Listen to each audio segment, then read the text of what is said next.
Neste programa a gente conversa sobre superação, sobre ciência da melhor qualidade feita no Brasil, sobre ensino com um cara que é show de bola, que é o José Garcia Abreu. José Garcia é professor titular do FRJ, veio do Nordeste procurando melhores condições de ensino e se transformou de uma referência mundial na área de Biologia e Desenvolvimento. Garcia, obrigado pela presença, é um prazer estar contigo aqui no estúdio. Obrigado, Stevens. É uma honra estar aqui com você, disponível para qualquer pergunta que você tenha. Então, vou começar a fazer uma pergunta mais geral, que na verdade é uma curiosidade também. Queria saber um pouquinho da tua história de vida, né? Como é que foi o teu interesse pela biologia, como é que foi você ter saído do Maranhão para o Rio de Janeiro para estudar? Eu sou uma pessoa que vim, como muitos brasileiros, do Nordeste para o Rio de Janeiro. Meus pais tinham um sonho, que era ter um filho doutor, só que eles imaginavam que um filho doutor era um médico. Então, eles queriam ter um filho médico, na verdade, um médico doutor. E aí eu me encantei desde muito cedo pela biologia, achava que aquilo me responderia e me levaria aos lugares que de fato eu queria ir. Inclusive tentei ser médico no início, mas não tive sucesso, não alcancei a universidade para isso. E à medida que eu evoluí no curso de biologia, fui conhecendo, eu fui cada vez mais me encontrando e convenci os meus pais de que de fato ali eu tinha encontrado a minha felicidade. Desde cedo eu já fui para o laboratório de pesquisa, porque o que me fascinava era fazer experiências, era realizar experimentos para descobrir algo novo. E isso foi acontecendo na minha vida até que eu consegui terminar o meu doutorado e dei esse título de doutor aos meus pais.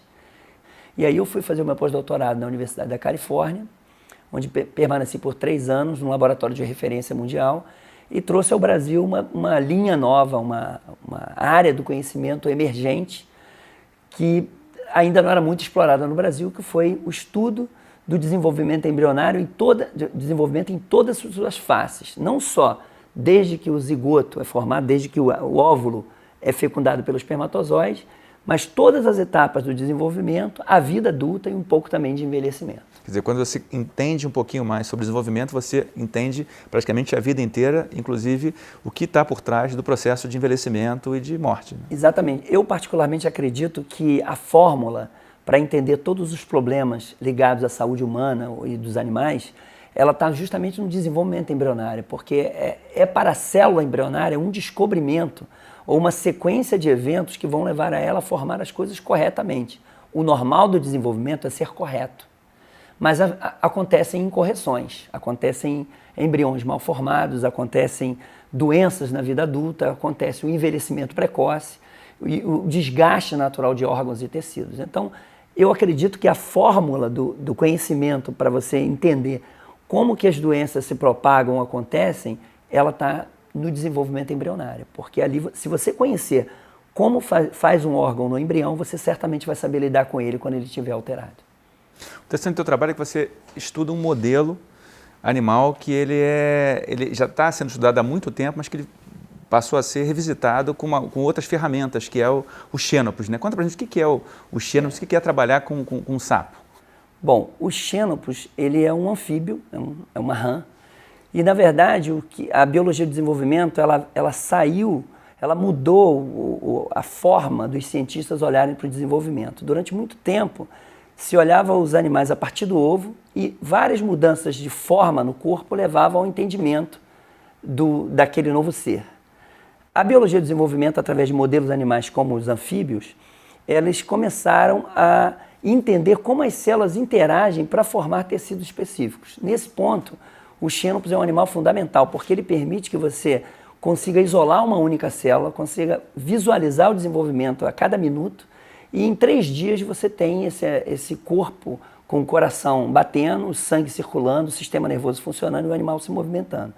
E isso não é possível fazer de forma experimental com seres como, por exemplo, o camundongo e o próprio homem por questões éticas. Então o Xenopus ele garantiu um avanço muito grande nas pesquisas. Agora é bom lembrar que toda a parte genética que se estuda associada ao desenvolvimento embrionário, ela é a mesma.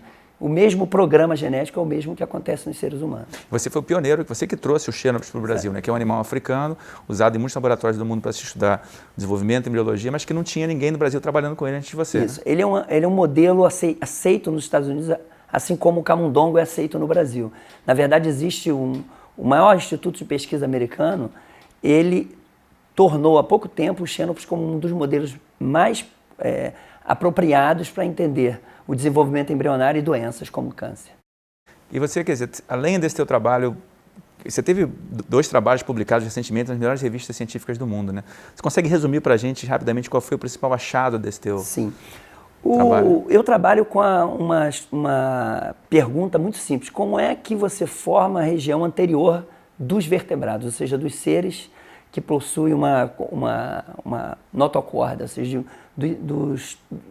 onde se enquadra o homem, dos peixes até o homem. Quer dizer, a região anterior você está falando da cabeça. A região anterior é com a cabeça, onde fica o cérebro.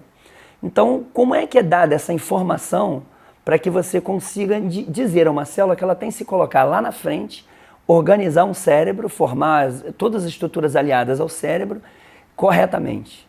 Então, existe uma via de sinalização importante que ela tem que ser silenciada nesse ponto. Do contrário, os embriões de qualquer vertebrado se formam sem cabeça. Quando você os fala, anencefálicos, por exemplo. Quando você fala via de sinalização, quer dizer, uma informação que uma célula tem que receber em um determinado momento de vida dela para que ela siga o caminho A e não o caminho B. Sim, perfeito. Então, se ela receber essa via de sinalização, ela será posterior, ela vai para a parte de trás do corpo daquele embrião. Portanto, lá na região onde vai se formar o cérebro, ela tem que ser silenciada, ela tem que ser apagada. Então, nós descobrimos uma família de genes novos, que ainda não tinham sido descritos, que eles são essenciais estarem expressos naquela região no momento em que essas células povoam a futura região da cabeça. Se, por acaso, esses genes forem alterados ou silenciados ali, o embrião não forma a cabeça, ele se torna um embrião anencefálico. Então, essas pesquisas têm um grande impacto. A gente publicou um artigo na revista Cell e outro na revista Science, porque elas não só explicam como que essa sequência de instruções celulares acontece para que se forme o cérebro, o futuro cérebro, mas também porque essa via ela também está envolvida em doenças na vida adulta. Então, entendendo o desenvolvimento embrionário, a gente não só tenta explicar como que a cabeça do vertebrado é formado, do ser humano inclusive, mas também quando que desvios nessa via pode levar a outras doenças, como, por exemplo, o câncer intestinal, câncer de mama, entre outros. Legal. Uma outra característica tua é a preocupação com a educação, né? Você está sempre trabalhando, tentando educar melhor os estudantes brasileiros e você tem um trabalho fundamental com professores de segundo grau, né? Conta pra gente um pouquinho do que é o mergulho no corpo. Antes de falar do mergulho no corpo, eu queria dizer que por eu ter tido acho que um grande benefício de estudar em universidade pública e ter tido excelentes professores e ter caminhado pela ciência por um bom tempo, eu acho que a ciência é o caminho de se trazer uma educação de maior qualidade no Brasil. Então, nós temos um projeto dentro da UFRJ, financiado pela FAPERJ, que é um projeto em que você traz o professor de volta à escola, o professor da escola pública, para que ele reveja os conhecimentos que ele aplica na sala de aula. A ideia é fazer com que esse professor quebre os conceitos que ele próprio tem e que são ensinados aos alunos como conhecimento fechado. O ideal é que ele desperte no aluno, um jovem ainda, de que o conhecimento está em constante modificação. E essa mudança no que o conhecimento faz, que é muito dinâmica na atualidade, ela deve ser alcançada através de perguntas. Ou seja, o professor tem que, por exemplo, se ele der uma aula de coração, ele tem que fazer o aluno perguntar: por que eu tenho um coração? Para que serve um coração? Existe de fato um coração ligado no meu corpo? É possível testar esse coração fora do corpo? Então, se ele criar esse tipo de desafio aos alunos, esses alunos vão ter muito mais prazer em aprender. E isso não vale só para a biologia, isso vale para qualquer outra disciplina. Uma pergunta que acompanha a humanidade desde sempre, que também é uma curiosidade pessoal minha, e eu queria saber a tua opinião a respeito, será que a gente vai viver para sempre? Quer dizer, a partir do momento que você estuda biologia de desenvolvimento, você consegue identificar ferramentas que possam fazer a gente, enquanto espécie humana, subverter a evolução a ponto de ser imortal? Essa é uma pergunta excelente. Eu acho que é a pergunta não precisa ser um cientista para ter essa pergunta como uma motivação de vida, mas a verdade é que eu particularmente não acho que a vida será eterna, mas eu acho que os avanços da ciência recentes, eles estão mostrando que é possível lidar com os incômodos da vida, com aquelas coisas que vão fazer com que o ser humano viva menos, doenças e degenerações. Então é possível que nós prolonguemos muito mais a vida do que atualmente. Mas a vida eterna, eu acho isso um pouco ainda ficção científica. Mas o conceito de imortalidade, você pode trabalhar mais o conceito de longevidade. Quer dizer, você pode, ao invés de estar vivendo 70 anos, estar vivendo 700 anos. Você tem exemplos como aquele rato topeira pelado, é um roedor africano que o animal vive 10 vezes mais do que um parente dele, um camundongo. Então, quer dizer, na própria natureza você tem exemplos de superação relacionados a mecanismos moleculares, como você sabe muito bem, que alteram a expectativa de vida, né? Quer dizer, a biologia do desenvolvimento traz respostas para esse tipo de questão, não? Sim, na verdade a questão é longevidade, eu acho que você colocou muito bem.